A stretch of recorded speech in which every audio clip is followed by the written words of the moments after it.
ఓం నమో వెంకటేశాయ.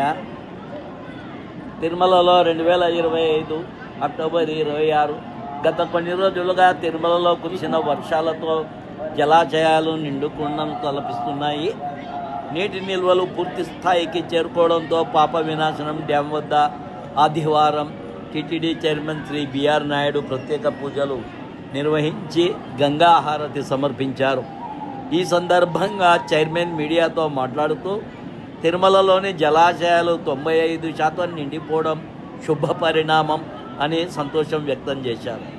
పాప వినాశనం గోగర్భం డ్యాం పూర్తిగా నిండిపోవడంతో గేట్లు తెరిచి నీటిని దిగువకు విడుదల చేస్తూ ఉన్నారు.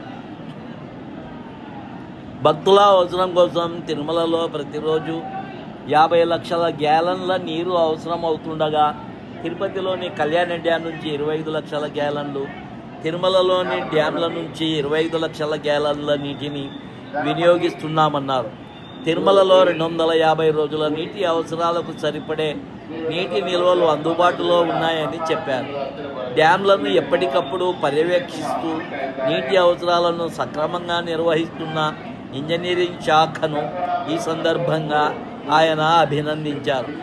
అదేవిధంగా టీటీడీ చరిత్రలో రికార్డు స్థాయిలో మొదటిసారి ఈ ఏడాది భారీ విరాళాలు వచ్చాయని తెలిపారు. గడిచిన 11 నెలల కాలంలో టీటీడీ ట్రస్టులకు 918 కోట్ల విరాళాలు అందినట్లు ఆయన తెలియజేశారు. ఈ కార్యక్రమంలో టీటీడీ సిఈ శ్రీ సత్యనారాయణ, ఈఈలు శ్రీ సుబ్రహ్మణ్యం, శ్రీ శ్రీనివాసరావు, శ్రీ సుధాకర్, శ్రీవారి ఆలయ deputy EO Shri Lokanatham, VGO Shri Surendra, ఇతర అధికారులు పాల్గొన్నారు. ఈ వీడియో నచ్చితే లైక్ చేయగలరు, షేర్ చేయగలరు, సబ్స్క్రైబ్ చేసుకోగలరు. మీ అభిప్రాయాలను కామెంట్ల రూపంలో తెలియజేయగలరు. ఓం నమో వెంకటేశాయ.